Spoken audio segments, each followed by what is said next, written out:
In the 1960s, there were 253 episodes of Doctor Who that aired in black and white, and as I mentioned in yesterday's video, 106 of these episodes are currently missing. That's 42% missing, which sounds high, but frankly, it's a lot lower than other BBC programs of that era. And it's actually much lower than it used to be. In 1978, when the BBC first took stock of their archives, 152 episodes were missing, but over the years, episodes have come back under various circumstances and been returned to the archives, most recently in last December when it was announced that 2 episodes had been recovered. The notion of so many episodes of a TV show going completely missing is really kind of bizarre from today's standpoint, when right after a TV episode airs, it's available for the public to own their own copies through legal or illegal means. In this book, there's a great essay entitled "What Was the BBC Thinking?", which remarks, "Ask a devotee of a more recent cult series how he or she would feel if the first season and a half of Buffy the Vampire Slayer suddenly vanished,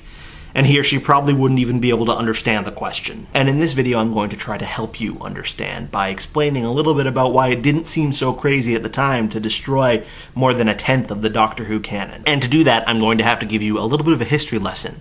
And it stretches back far beyond the 1960s. In fact, it goes back to 1848. In 1848, the world had gone a little bit crazy. Half the countries in Europe had revolutions all in the same year, and, a few countries elsewhere as well. But England did not. And Matthew Arnold wondered why. Now, Matthew Arnold was a poet and a cultural critic, and as a cultural critic, he took a good long look at the worldwide chaos of the Revolution, and then at the relative stability of Victorian England. And he concluded from this that England must just have a better culture. So he went on to write a series of essays entitled Culture and Anarchy, in which he popularized a term you may have heard of called high culture. Matt's thinking was that England's awesome works of high culture had a power to unify society, or at least those individuals in society who had the ability to appreciate these works. And he decided that it was very important to keep producing these great works of high culture and to make them available to as many people as possible, because that would contribute to making the society in which he lived more happy, more morally upright, and more socially stable. Well, flash forward to the 20th century, where there's a thing called the BBC, which is a royally chartered broadcasting company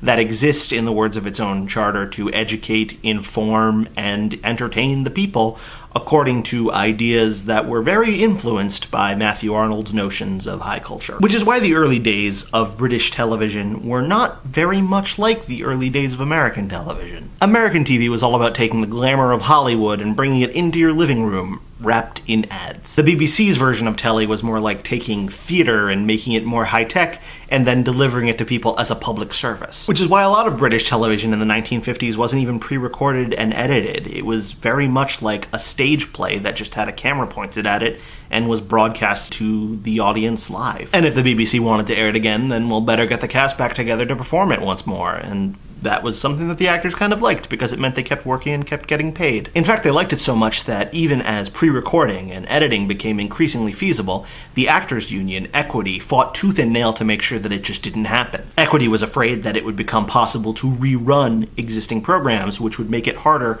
for actors to find work, because there wouldn't be much point in hiring actors to act when you could just air a program that you've already got. Which actually turned out to be not much of a problem at all, but you can kind of see why they worried about it at the time. But anyway, eventually the Beeb felt more and more pressure to keep up, because these commercial competitors like ITV and ABC were cropping up out of nowhere. So they had to move forward with the times and make pre-recording the new standard, which Equity couldn't stop, but they could influence the negotiation of financial terms. Equity made sure that it could negotiate contracts stipulating that any program could only be broadcast a limited number of times within a limited period of years. After which point, the broadcaster would have to pay extra fees to the actor if they still wanted to use it. These fees were so high that the BBC rarely bothered, which is exactly what Equity wanted to happen. Which should leave you with 2 main takeaways from this little history lesson. First, the idea that it would be very important to keep a recording of every episode of every TV show